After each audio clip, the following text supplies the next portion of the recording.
O governo Bolsonaro certamente entrará para a história, não só como o governo mais incompetente da história desse país, mas também como o governo mais covarde e mais corrupto da história desse país. Os senhores e as senhoras lembram quando, durante a campanha eleitoral, naquele tom de empáfia, eles enchiam a boca para dizer quem não deve não teme.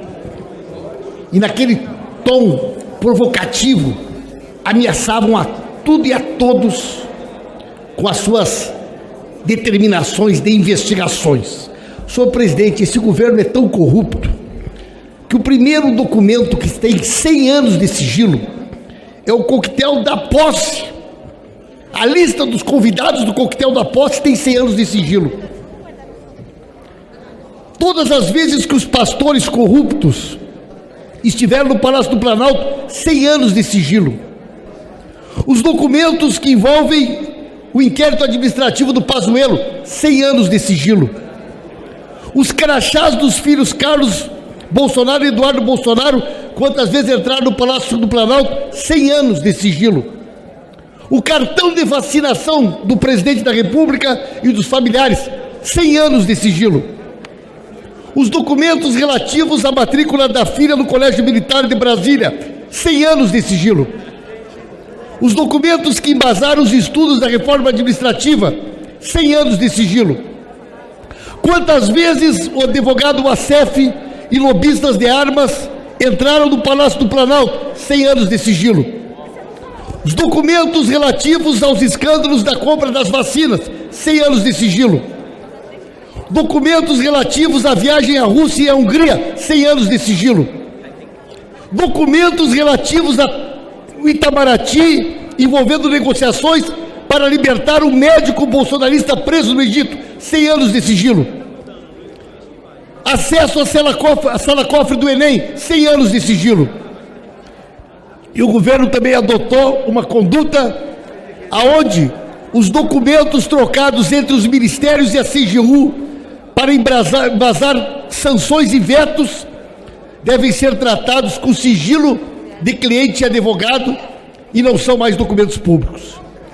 Mesmo assim, senhor presidente, mesmo nesta política vergonhosa, 100 anos de sigilo tem os documentos da Guerra do Paraguai, mesmo esse governo tendo afrontado qualquer princípio ético e de transparência, mesmo com esta vergonha para evitar que as investigações possam acontecer, mesmo assim, nós temos pelo menos 17 casos escandalosos de corrupção que carimbam Bolsonaro, sua família e seu governo como o governo mais corrupto da história desse país.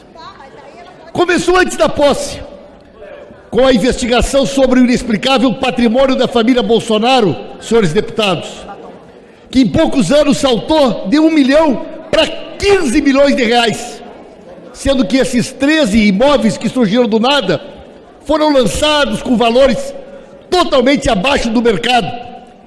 Dezenas de imóveis comprados em poucos anos com dinheiro que ninguém sabe de onde.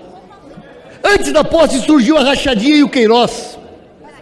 5,8 milhões de reais passaram pelas contas do Queiroz.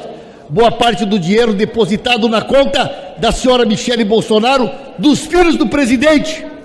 Todo tipo de iniciativa judicial para impedir a quebra do sigilo, a transparência para que o povo brasileiro saiba que dinheiro é esse.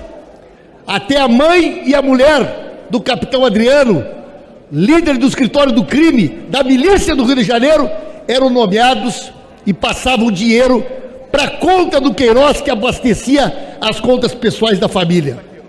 Aval do Açaí, a mulher, as filhas e os parentes do Queiroz, da mulher do Queiroz, da ex-esposa, são dezenas de casos de funcionários fantasmas. E agora o governo botou a AGU para defender o caso da Aval do Açaí, um caso de corrupção, de batedor de carteira, de trombadinha, querendo que a AGU faça a defesa. O Laranjal do PSL, lembra do Laranjal do PSL, envolvendo o ex-ministro Marcelo Álvaro Antônio, quando tinham candidaturas fantasmas de mulheres para desviar dinheiro da campanha eleitoral do fundo. Na época, o Bibiano, que era o secretário-geral de governo, foi demitido. As contratações suspeitas do Ministério da Cidadania, comandado por Osmar Terra, contrataram uma empresa acusada de desviar 50 milhões de reais durante o governo Temer. Firmaram os contratos, mesmo com o parecer contrário da AGU. Conflitos de interesse da SECOM. Fábio von Gaiter recebia de uma empresa da qual era sócio. O Ministério das Comunicações contratava uma empresa do qual o próprio secretário era sócio. O escândalo dos tratores, a primeira das denúncias do Estadão sobre o esquema montado para a compra da base do Congresso, 3 bilhões de reais, 259% acima do valor de referência. Primeiro escândalo da saúde foi no Rio de Janeiro, militares contratados para reformar obras, prédios do Ministério da Saúde, em valores escandalosos. O escândalo das madeireiras, envolvendo o Ricardo Salles, o IBAMA favorecendo indevidamente empresas que atuavam no contrabando de madeira. O delegado e o superintendente da Polícia Federal foram afastados. A corrupção da compra das vacinas, Covaxin, Coronavac, documentação escondida de 100 anos, e mesmo assim o Brasil tomou conhecimento da lama da corrupção envolvendo Bolsonaro, seu governo e sua família. Os pastores lobistas do MEC, a empreiteira da Conevasf, os ônibus escolares superfaturados. Senhores e senhoras, 270 mil era o preço, pagaram 480. As escolas fake, 3.500 escolas fakes. Os kits de robótica foram superfaturados em 420%.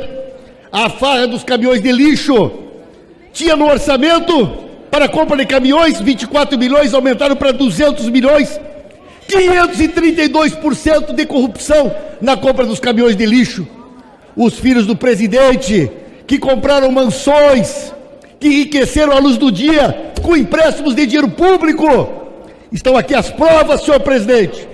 Além de covarde, um governo corrupto. Lula vai fazer um revogaço, anular todos os decretos para que o povo saiba o que Bolsonaro quer esconder. Ainda ontem, olha a notícia, a Petrobras informou nesta segunda-feira, 27, que vai reiniciar os processos de venda das refinarias Abreu e Lima, em Pernambuco, Presidente Getúlio Vargas, no Paraná, e Alberto Pasqualini, no Rio Grande do Sul. Venda de mais três refinarias brasileiras. Aviso aos navegantes e a esses que são irresponsáveis com o futuro desse país. Lá na Bahia, o óleo diesel é mais caro do que a gasolina e hoje nós temos o combustível mais caro do Brasil praticamente. Foi a primeira a ser vendida. Aliás, emblematicamente, era a primeira a ser construída. Foi a primeira a ser construída, foi a primeira a ser vendida. Chega desse absurdo, senhor presidente, que nós estamos vivendo com os combustíveis do preço que está e aqui se fazendo o oba-oba do toma lá da cá. Os dados estatísticos registram cientificamente uma situação dramática que vive no nosso país. Enquanto o salário mínimo ao longo do governo Bolsonaro aumentou 21%, o preço dos alimentos subiu 50%. E isto, aliado ao elevado desemprego, tem feito com que de cada 3 famílias no Brasil, cada 3 pessoas no Brasil, 2 se encontrem em situação, uma pelo menos se encontra em situação de insegurança alimentar moderada ou grave. Insegurança alimentar moderada é fome, é a situação de fome que se encontram 33 milhões de brasileiros e brasileiras nesse momento. E diante dessa escalada dos alimentos, dos preços nos supermercados, nas feirinhas, nos mercados públicos, a explicação que vem da parte do governo é sempre a mesma.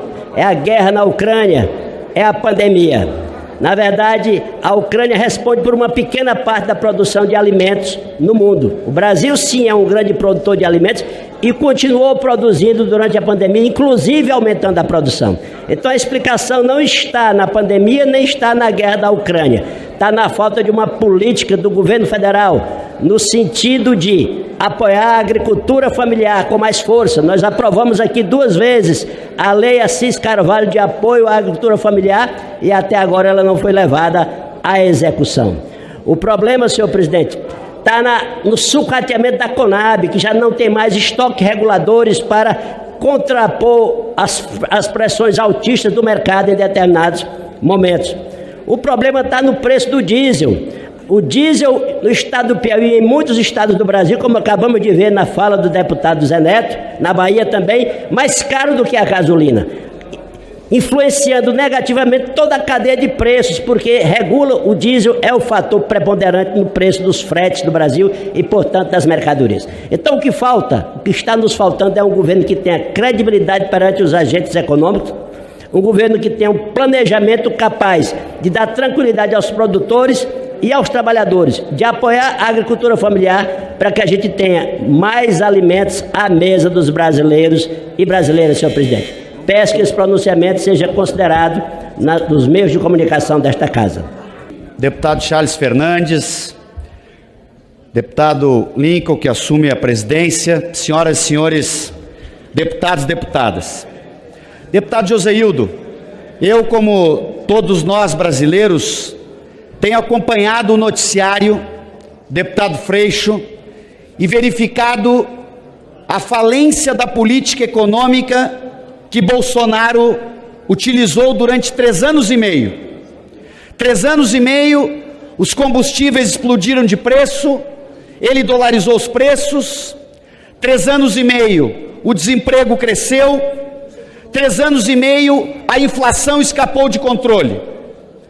Senhoras e senhores deputados, a inflação de alimentos subiu 28% nos últimos 12 meses. O salário mínimo sobe 6% e a inflação de alimentos 28%. E aí, os brasileiros se perguntam, qual é a solução proposta por Bolsonaro? Não há solução com Bolsonaro.